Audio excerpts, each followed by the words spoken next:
Support comes from the Missouri Forest Products Association, committed to conservation and careful management of the state's forests to make them more resilient and better habitats for wildlife. ChooseWood.com.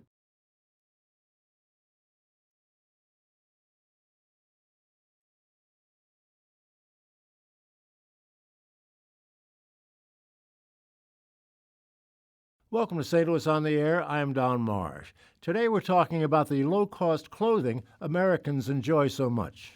The cost may be higher than many of us think in what's called fast fashion. There is a price to pay that's unseen. It's in social justice issues and in environmental concerns.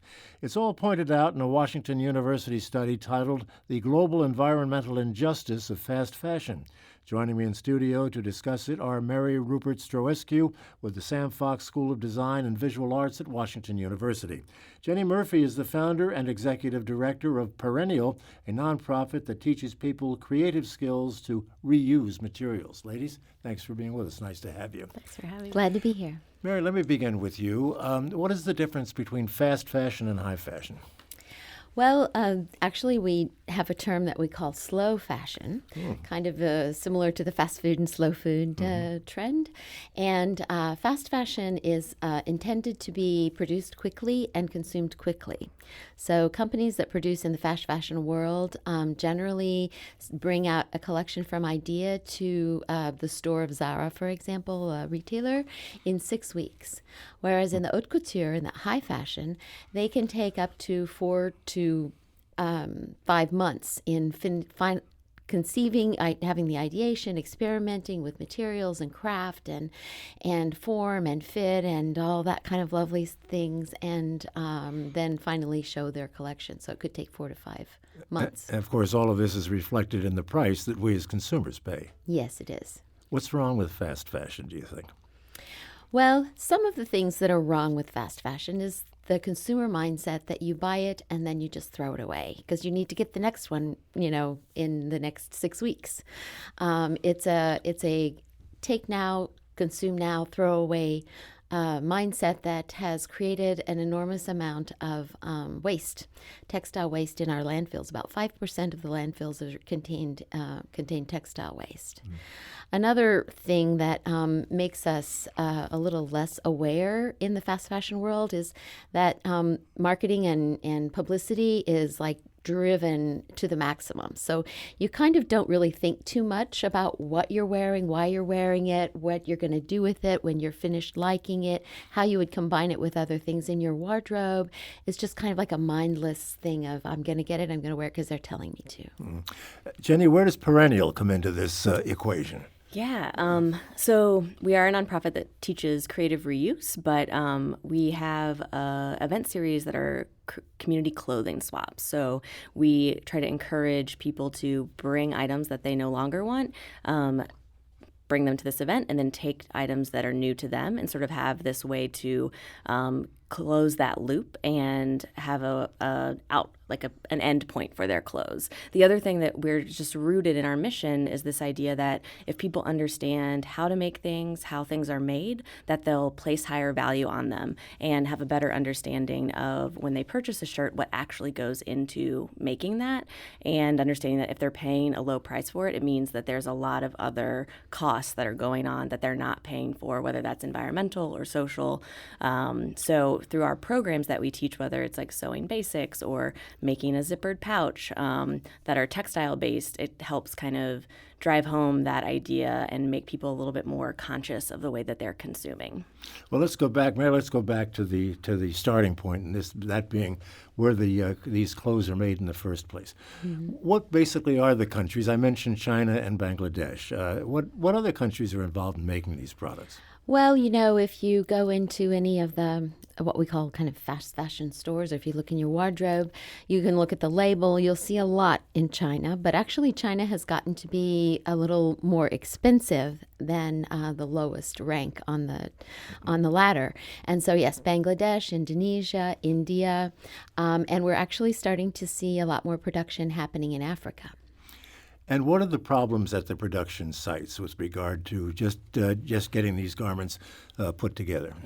Well, there are, as we had said, that the environmental costs. Some fibers, for example, there's this fiber called triacetate that takes a really poisonous type of a process to make the fiber, and it's not allowed to be manufactured in the United States. But some of those countries don't have such rigorous rules, so there are methods being used that are less good for the individuals that are living around in the environment. Another issue is that a lot of those countries don't have the laws that have evolved in our country. I mean, we were this way at the beginning of the 20th century, where we didn't have child labor laws, we didn't have worker protection laws, and the Western countries have evolved, and a lot of other countries have. But in other countries, there are places where children are actually in the factories doing the work. Jenny, I get the impression that this is a concern of yours as well, just knowing that this sort of thing exists, but we can't really do anything about that, can we? So I think that one of the way we look at these really huge environmental problems is to bring them down to a scale where people feel like they can really take action, and taking them on personally, and letting that sort of ripple effect happen, where the more and more people that become aware are able to, whether it's make something themselves, repair something they have, and spread the word about the way our sort of consumer culture has tricked us into being really poor stewards of the environment and of communities around the world, that I think that sort of is that small impact that can grow into a larger impact. And when we start to make those individual decisions, companies listen because they want to make money. And if people stop buying and are also getting bad publicity about these things, a lot of large fashion companies have started taking measures to, whether it's like recycle the clothing that they are selling, or provide repair services and try to close that loop, even buying back and reselling their brands of clothing within their own company, as a way to address these issues and also try to retain their customers. One of the basic concerns, as Mary has indicated, is this material, no pun intended, winding up in landfills. Yeah. But what is the problem there? I mean, it's going to biodegrade at some point, isn't it? Oh, well, not really. Not all of both it. ladies amount. shaking I was like, their I think we know there's a landfill nearby that's not biodegrading, but it's burning. Yeah. So there's a lot of issues with just the mass amount, like the quantity that we're producing and the rate we're producing it. There's nowhere left to put it, and when that piles up into such a mass, it's not really biodegrading, but it's also producing more pollution. So it's actually releasing gases into the air that are going to deplete our ozone. Right, and there are certain things, if we look at natural fibers such as cotton, wool, linen, silk, they come from nature and they will biodegrade unless along the way they've been treated in such a way that they, have chemicals on them that don't biodegrade. The most unfriendly to the environment fibers are those that are man-made, that are primarily come from petrochemicals, the manufactured Polyester stuff. polyester, acetate, nylon. Although nylon, there's been a lot of research done, and we are able now to completely recycle nylon. It stays in what they call a closed loop. So once the nylon turns into, say, a carpet, they can melt that carpet down and then remake new carpets out of it without having it enter into the environment. I can't find the term in my notes, but there's a kind of cotton that I've seen referred to that apparently it uses an enormous amount of water to do whatever you do with it to make it into clothing. Mary, do you know what I'm talking about there? Well, I don't know the specific term you're looking at, but if you just think... Water-intensive cotton. Oh, I see. Water-intensive. Well, if you think, sometimes you can go into a store and see a T-shirt that costs less than a sandwich. And if you think that cotton has to be grown, cultivated, it has to be harvested, it has to go in bales to a factory where they're going to turn the fibers into yarns and then woven or knit and then colored and cut into clothes, all of the people along that whole chain, is just mind-boggling how that T-shirt could be like $8 and still make it worthwhile. Do you have any sense of what the people making these products are making in terms of, relative to what workers get paid in this country? Well, I think it's not really helpful to talk in dollar amounts rather than living wage amounts because, we all know we Sure. can live much cheaper even, in St. Louis than we can in New York. So I think that the goal for most major corporations, what they say is that their employees are able to earn a living wage. But there are subcontractors of these companies that go around that. And there are people working in this industry that do make under the living wage. But I do want to make a statement that all fast fashion is not, or everything about fast fashion is not bad. Some fast fashion garments are made to last a long time. I personally have a skirt that I bought for like $5 in a store 15 years ago, and I wear it all the time. So, in these countries, maybe the people are making a lower wage, but they may not have not had any opportunity to make any money. And so it gives them a little hope.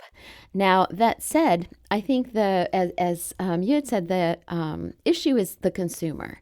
The thing that we need to start to do, and Perennial is a great example, is educating people about clothing quality. We started our conversation talking about the difference between couture and slow fashion and fast fashion.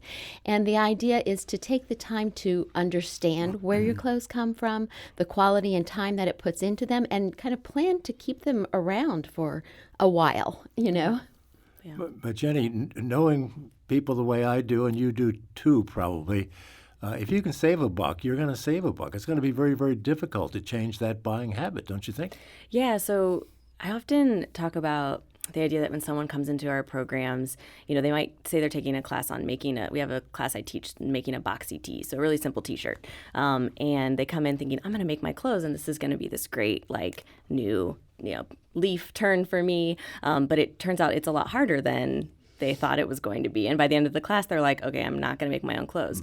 But I think what's happened in that process is that they've again just gotten this sense of what actually goes into making a garment, and that there's a lot of other ways to be that conscious consumer, even if it's not going all the way like I'm never going to buy anything new again. I'm going to make it all from reclaimed materials. But it's that maybe I go to the thrift store and purchase my clothing, and I have some basic skills so I can make some simple alterations that aren't going to take a lot of time. So these things fit me well, they're unique, and they're cheap, and I'm keeping them out of the landfill. The same with our clothing swaps. If you come to that, you can get new items. It's $10 to get in. You can take as much as you want.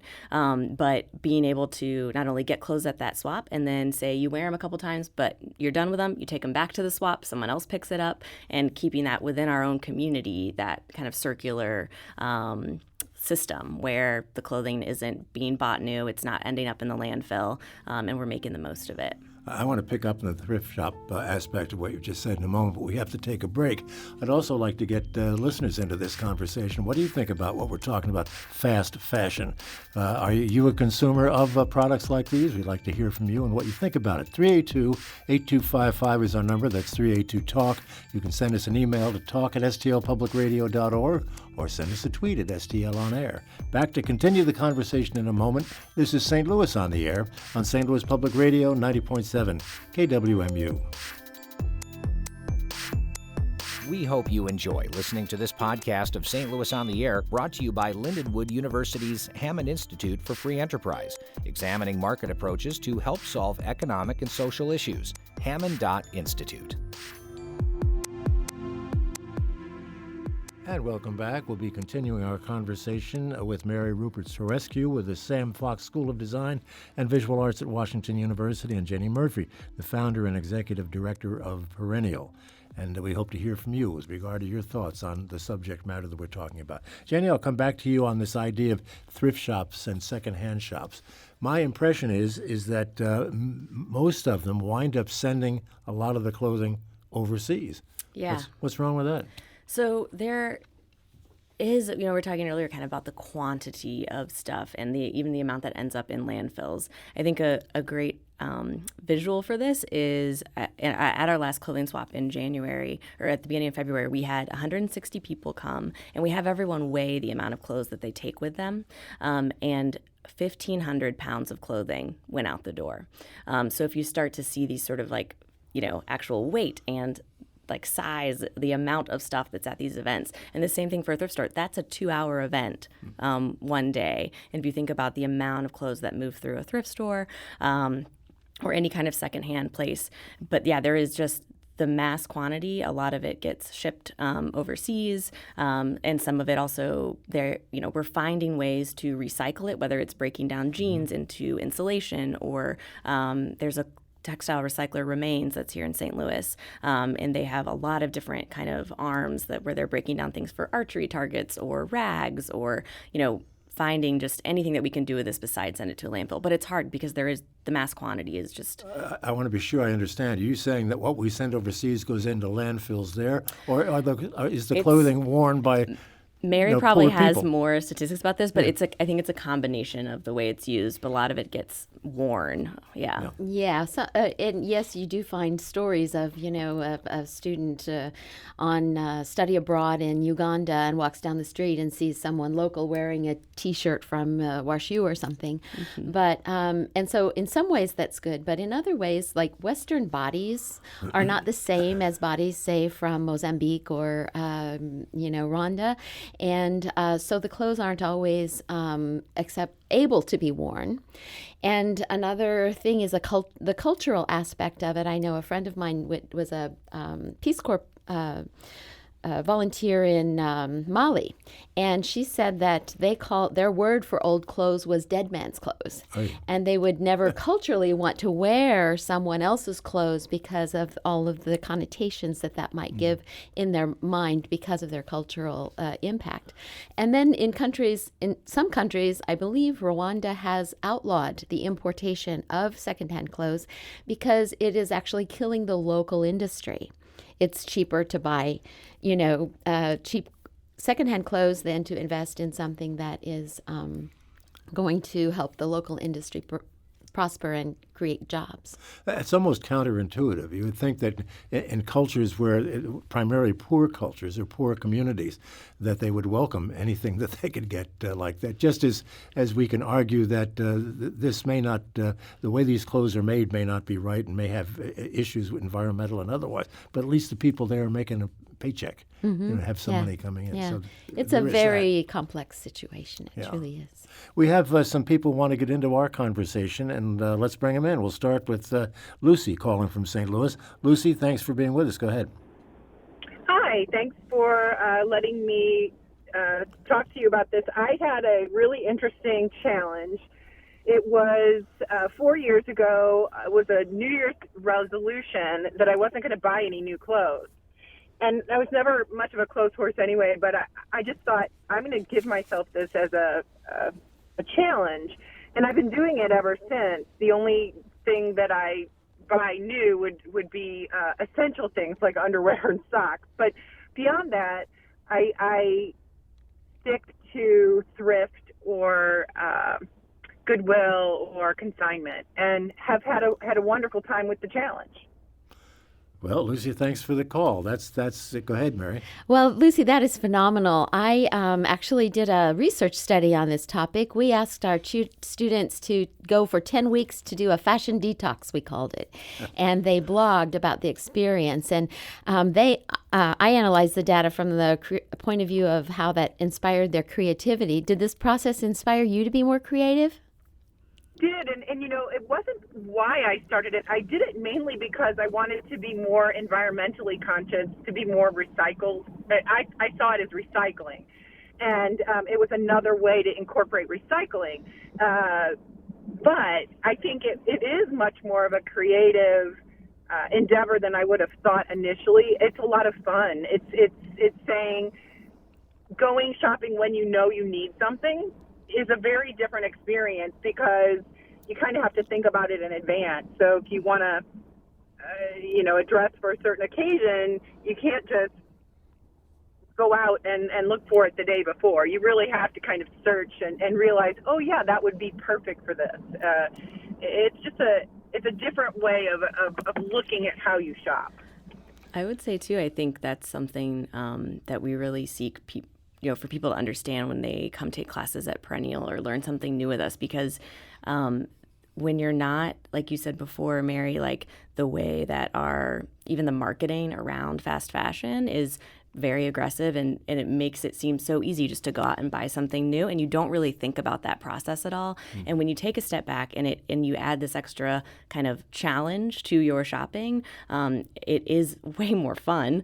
You get to find super unique pieces, and it also just gives you that like the caller was saying, just a second to really have to plan. And that can really change the way you think about almost everything you do in your life, and being more conscious about all of those, daily things. We need more minimalists. Yes. Yeah. And personal expression. I mean, you can really be yourself and understand what message you want to send with your clothes, which personally. I think is what fashion companies try to sell you, is that sense of personal expression. Like, look how unique you'll be in our clothes. And they're making millions and millions of this shirt. But when you go to a thrift store, the chances that you're going to find the same thing that someone else finds are so slim. And like I said, even the ability to, when you have some basic skills to alter, whether it's like changing the buttons out or, trimming it just to fit you right, like there's a much lower stake too when you're buying a pair of jeans for $1 instead of $75, messing with them and making them just how you want them. While we're on this part of the subject, Karen in University City has written, I buy new clothing maybe once a year. Otherwise, it's all thrift, resale, and thrift again. You can find wonderful items in your local thrift store if you're willing to hunt a little. And here's the key. Often you find items you might not have been able to afford at the original store and at the original price. Yes. Okay. A number of calls. Let's get to as many of them as we can, and we'll take a call from Maggie calling from St. Robert, Missouri. Go ahead, Maggie. Hi, I was just so overjoyed to hear this topic being brought to the greater audience. I believe that we are witnessing the shifting of the paradigm where people are really talking more frequently about ending the waste stream and becoming more conscientious about stuff like that. My family, I was excited when I heard you talking about this on the radio because I just happened to be at our household fabric sorting station, which is where we figure out what's headed to thrift and what could be hand-me-downs, and trying to be really conscientious about things like that. We already participate in clothing trades and have for a long time. And I was just kind of wondering, I look at the decay of fabric and trying to figure out how to stop that waste stream with me. And I just wondered what the interviewees' recommendations would be about, once things are at the point that I really don't see a viable use for them in their original intended purpose, I tend to try and look for other things that I can do with them. Like, for example, I've considered insulating a building with decaying clothing. And I don't know how wise that kind of thing is. So I was just wondering what recommendations you have for steps beyond where we are currently with ending the waste stream at our own home. Jenny, do you want to take that one? Yeah, I think there's, that's such an exciting question to me because I feel like there's infinite possibilities of what you can do with that material. But it does just take that patience of even sitting down and maybe brainstorming what you could use them for. Insulation is a really cool idea. I am not a contractor, so I'm not sure like technically how you would work that out. But, even at our shop, what we do is we save all of our little scraps and we use those for like stuffing. If we're creating, like, say, an ottoman or a pillow, and then some larger scraps we use for cleaning rags. There's some really simple things where you don't actually have to do much work to get one more use or one more kind of life out of that material. If it's a natural material and you have the ability to compost, like you can put like linens and cottons. The only thing is if you're not sure how it was manufactured, if there's dye in it or something that might not be, you might not want to put it in like your food garden, I would say. But yeah, there's a process that we use at the shop called the Redesign Challenge, where we sit down and we take an item and we write all the qualities that we can think of, maybe up to 20, and about it. So you really get deep into observing it, and then you write 20 new ways that you could use it. And you'd be surprised at how that list can really flow from those ideas. But Mary, aren't we just putting off the inevitable? Eventually this stuff's going to be thrown away. Could be. It could be. This has sparked me to think about, and I just want to make the comment that, the caller talked about how it's great that everybody's talking about this now and it's becoming more and more evident. But my Depression-era parents did a lot of this out of need rather than because it's cool and it's the thing that we talk about and that we want to save the planet. And I think, quilting is a great American tradition that is around for hundreds of years. And that's that thing. You take something, you can't really use the dress, so you cut it up into little pieces, sew it together, and cover your bed with it or something. So that was a slip of the tongue. Yeah.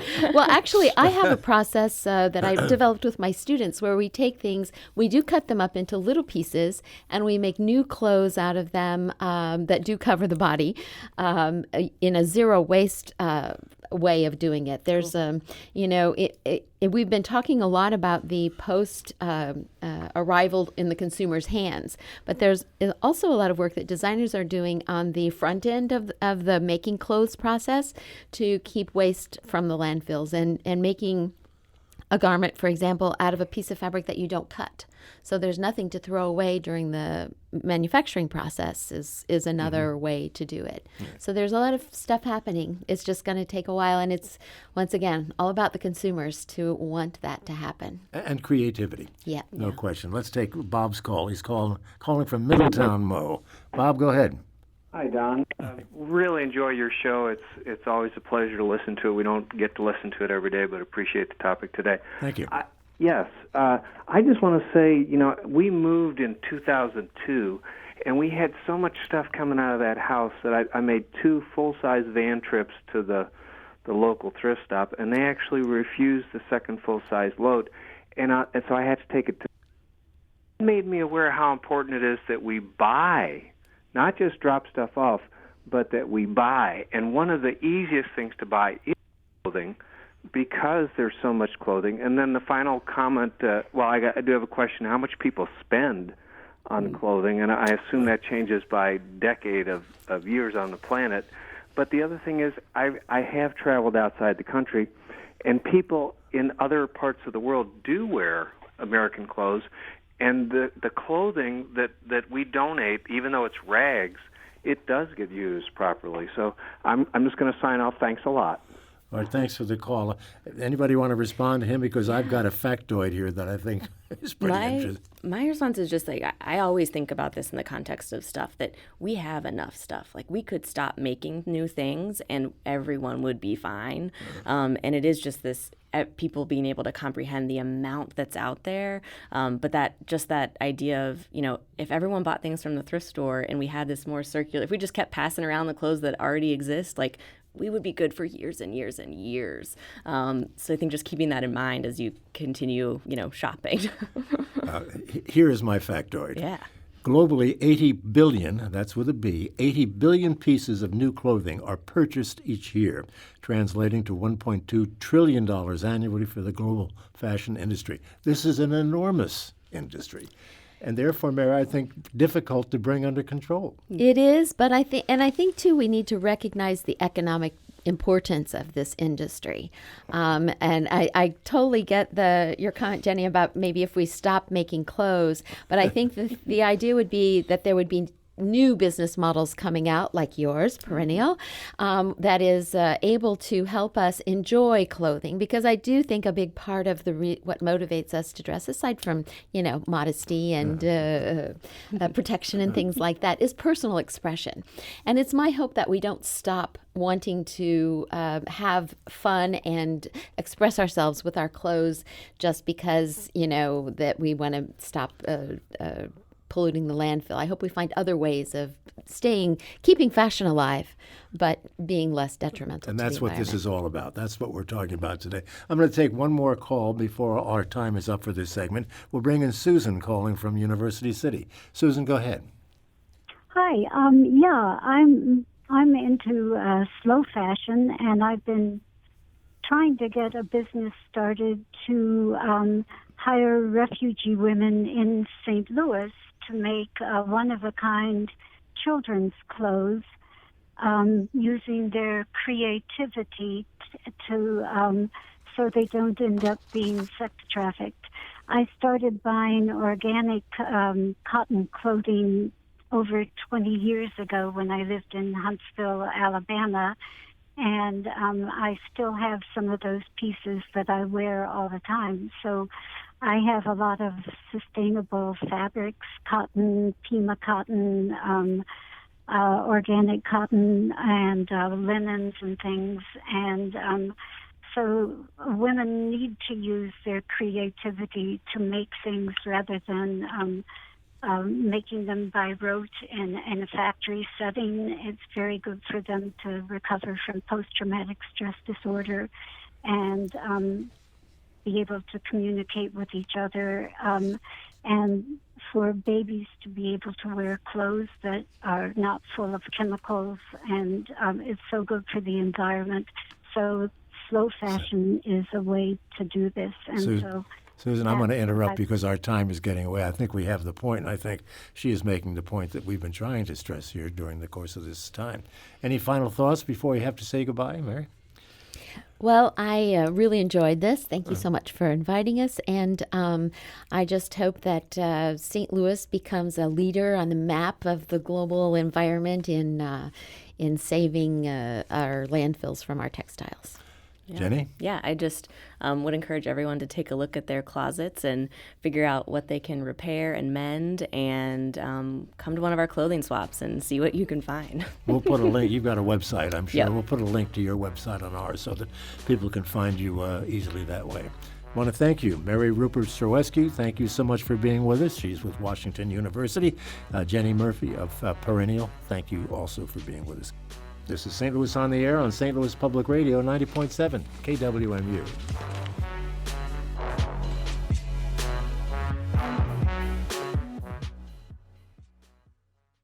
Support comes from the Missouri Forest Products Association, committed to conservation and careful management of the state's forests to make them more resilient and better habitats for wildlife. ChooseWood.com.